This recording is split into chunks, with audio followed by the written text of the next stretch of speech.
Salut à tous et bienvenue dans cette nouvelle vidéo. Alors, sujet très important aujourd'hui, les sauvegardes, les backups, faire des copies de votre travail. Allez, je vais vous raconter quelques témoignages, en tout cas des conseils, voilà. Allez, c'est parti, on y va.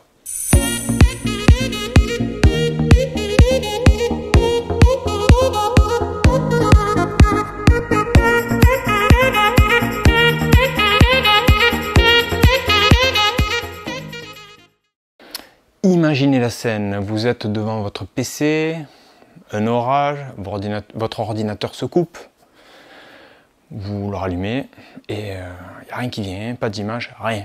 Vous apercevez que votre disque dur est complètement foutu et que vous n'avez aucune sauvegarde de rien du tout, des années de travail perdues. Voilà. Bon, mais tout ça, c'est le scénario que vous ne voulez pas dans votre vie. Donc voilà, des témoignages comme ça, j'en ai pas mal.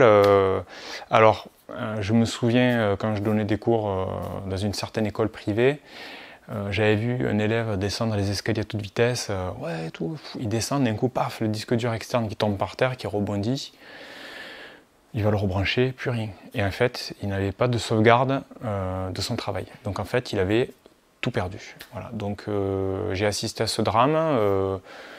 Je discute avec lui, je dis mais t'es sûr, t'as pas de sauvegarde et tout, enfin ça craint et tout, machin, bref, il était blanc quoi, il avait, voilà, il dit merde comment je vais faire, il faut que je rende ci, il faut que je rende ça, il y avait mon CV, machin, bref, et je dis mais il n'y a aucune copie, non, aucune copie. Je me disais mais c'est pas possible, comment on peut ne pas faire de copie de son travail, bref. Et pareil, j'ai des potes, une fois j'ai un pote, il avait toutes ses photos depuis 10 ans dans l'ordi, du coup il n'a pas changé d'ordi depuis 10 ans, et l'ordi qui claque, et là il perd tout, toutes ses photos, et pareil, pas de sauvegarde, rien. Et ça, je l'ai vu, mais plein de fois, vraiment plein de fois. Une fois, ce qui m'est arrivé, c'est que j'avais dépanné quelqu'un c'était par rapport aux partitions de son ordinateur. J'avais installé des logiciels pour gérer les partitions et j'avais installé apparemment 2 logiciels qu'il ne fallait pas installer ensemble et j'ai dû faire en plus de ça une mauvaise manip. Et ce qui s'est passé, c'est que j'ai flashé le BIOS de mon PC. Le PC était vide, plus rien. Je ne pouvais même pas redémarrer Windows, il n'y avait plus rien, il n'y avait même plus de BIOS. J'ai dû faire une manip de fou pour récupérer mon ordinateur physiquement déjà. Et heureusement que la veille, j'avais fait un backup général de tout mon disque dur. La veille, enfin, c'était tombé, parce que je le faisais de temps en temps, et bien là c'était bien tombé. Voilà. Et bien je peux vous dire que j'étais très content, je m'étais félicité. Et c'est vrai que les backups, on en fait, et finalement, souvent, il n'y en a pas de problème, il ne se passe rien, les disques durs ne cassent pas, tout ça, mais bon, c'est toujours pareil, c'est le jour où ça arrive, c'est comme on met un milliard de fois sa ceinture dans la voiture, il suffit que ce soit le jour où tu cartonnes, et tu es content d'avoir ta ceinture, voilà, c'est un peu pareil. Hein, c'est comme tu fermes ma clé, tu as peur des voleurs, voilà, tu fermes ma clé finalement toute ta vie pour rien, jusqu'au jour où il y en a un qui va essayer de rentrer chez toi, et là tu auras fermé la clé, voilà. Mais c'est un peu... c'est le principe des assurances, hein, voilà, c'est un peu pareil. Voilà. Donc c'est une assurance à ne pas perdre son travail. Bon, alors comment ça peut arriver, hein, perdre son travail, il peut y avoir un orage, ça vous bousille l'ordinateur, ça peut être l'obsolescence, c'est-à-dire votre ordinateur il est super vieux et voilà, vous avez tout perdu, il tombe en panne, il n'y a plus rien. Ça peut être un virus, parfois tu chopes un virus ou quelqu'un vient mettre sa clé USB dans l'ordi, il te pète le PC, tu attrapes un virus. Ça peut être un vol, quelqu'un qui rentre chez vous, il vous prend tout. Voilà, ça peut être une perte, genre vous êtes, je sais pas, dans le métro, dans le bus, vous posez votre disque dur externe sur le siège à côté. D'un coup, on vous téléphone, vous y pensez plus. Ah, vous discutez, ah, salut, machin, ça va. Hop, vous descendez et là, merde, mon disque dur. Bon, ben voilà. Donc, à la limite de mon disque dur, n'hésitez pas à mettre un fichier texte à la racine pour dire qui est le propriétaire. Limite, il y a une petite récompense, genre, allez, je vous paie un McDo, je sais pas quoi, un petit resto si vous me ramenez mon disque dur. Voilà, ce genre de choses. Ça peut être une idée parce que bon. Autant il y a une personne bienveillante qui va retrouver votre disque dur, mais comme il va fouiller, il ne va pas trouver d'indice pour savoir à qui il appartient, du coup, il ne pourra pas vous le rendre. Donc c'est pour ça que laissez un petit message à l'intérieur, au cas où, on va dire, pour les quelques personnes qui seront bienveillantes ou qui n'auront pas la flemme de vous le ramener ou de vous appeler, ça peut valoir le coup. Parce que je conseille, c'est de faire plusieurs sauvegardes. Voilà. Je pense que 2, c'est pas suffisant, il faut en faire plus. Et voilà, vous pouvez en avoir 3, 4, 5, enfin bref. Après, bon, ça va dépendre de votre tolérance au risque. Et surtout, ne jamais brancher toutes vos sauvegardes en même temps sur l'ordinateur, ou en tout cas électriquement, parce qu'il suffit qu'il y ait une hausse de tension électrique, et ça peut tout vous faire péter. Donc en fait, l'idée c'est que tous vos appareils ne soient jamais branchés en même temps. Autre chose aussi, c'est varier vos supports, d'accord ? Disque dur, clé USB, Blu-ray, c'est pas mal aussi, parce que du coup, c'est pas électromagnétique, on ne sait jamais ce qui peut se passer.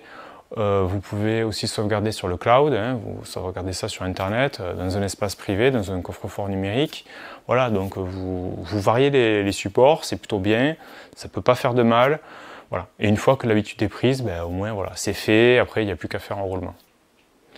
Vous pouvez aussi mettre en place des sauvegardes automatiques. Voilà. Bon, moi je ne suis pas trop dans les trucs automatiques, moi je suis un peu vieille école, je fais tout à la main, donc moi ce que je fais c'est que j'ai une clé USB, tous les midis, tous les soirs, ben, je sauvegarde le travail. Ben, le midi, je sauvegarde le travail qui a été effectué le matin, et le soir, je sauvegarde le travail qui a été effectué dans toute la journée. Voilà, donc, et je crée un dossier qui porte l'année, le mois, le jour. Je mets "-A" parce que c'est le matin, et après "-B" c'est le soir. Voilà, et comme ça me permet d'avoir ma machine temporelle de sauvegarde, et je peux retrouver, mais voilà, j'aime mieux le faire à la main. Voilà. Et en plus de ça, en plus de mon travail quotidien, donc il passe pas très lourd, quand vous travaillez sur des fichiers vectoriels, ça passe pas très lourd, hein, ça va dépendre de ce que vous faites, bien évidemment. C'est sûr que si vous faites des montages vidéo, bon ben là clairement ça peut, si vous avez des rushs à sauvegarder, bon ben ça pèse vite lourd. Mais en tout cas, c'est plutôt pas mal comme ça. Et en plus à côté, moi je fais des backups de tout, voilà, je prends tout, je sauvegarde tout, et voilà, voilà. Donc c'est plutôt, enfin, en tout cas moi je trouve ça plutôt efficace, et je pense pas pouvoir être surpris, en tout cas avec ma méthode. Documentez, notez toutes vos sauvegardes, où elles se trouvent, voilà, la date à laquelle voilà, vous avez sauvegardé. Notez aussi les âges des disques durs, parce que bon, un disque dur qui commence à avoir 5, 6 ans, 7 ans, bon ben voilà, il peut claquer à tout moment, on va dire. Alors, ça n'empêche pas, des fois un disque dur il a 2 mois, il claque, mais bon, l'âge, ça permet d'avoir une petite donnée supplémentaire, se dire, ah tiens, peut-être qu'il faudrait penser à remplacer le disque dur, ou en faire rentrer un autre dans le circuit, comme ça au cas où il pète, voilà, comme ça au moins voilà, on fait le roulement, tranquillement. L'avantage de tout ça, c'est que ben, vous serez plus détendu, vous n'aurez plus la peur de tout perdre, et surtout que c'est extrêmement désagréable de refaire un travail qu'on a déjà effectué. Hein. Ça m'est déjà arrivé quelques fois de devoir refaire un travail de quelques heures, et quand tu le refais la deuxième fois, ben, tu n'arrêtes pas de penser, ben, tu as l'effet de comparaison. Déjà tu te dis ouais, est-ce que c'est aussi bien que la première fois? Et des fois c'est vraiment la purge, quoi. Refaire un truc une deuxième fois, selon ce que c'est juste l'horreur, quoi. D'autant plus quand c'est quelque chose qui est lié à la créativité, où on a du mal à ressortir, parce qu'il faut se remettre dans cette énergie, voilà, il faut réactiver tout ça, enfin, des fois ça demande une énergie colossale.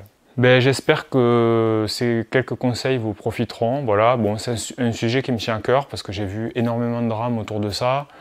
Et je trouve que faire une vidéo sur ça, ben, c'est pas inutile, parce que ça peut, ne serait-ce que même sauver une personne un jour, ben, ça veut dire que j'ai pas fait ben, cette vidéo pour rien. Donc allez-y, laissez-moi vos témoignages. Est-ce que vous avez vu des gens tout perdre comme ça, enfin, comme je l'ai vu? Est-ce que vous faites des backups? Quelles sont vos techniques?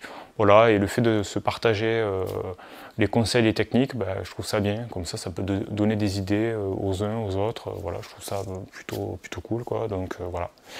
Encouragez-moi, abonnez-vous, voilà, ça me donne un peu de force, c'est plutôt sympa, et voilà, donc voilà, je vous dis à la prochaine vidéo, ciao ciao ciao.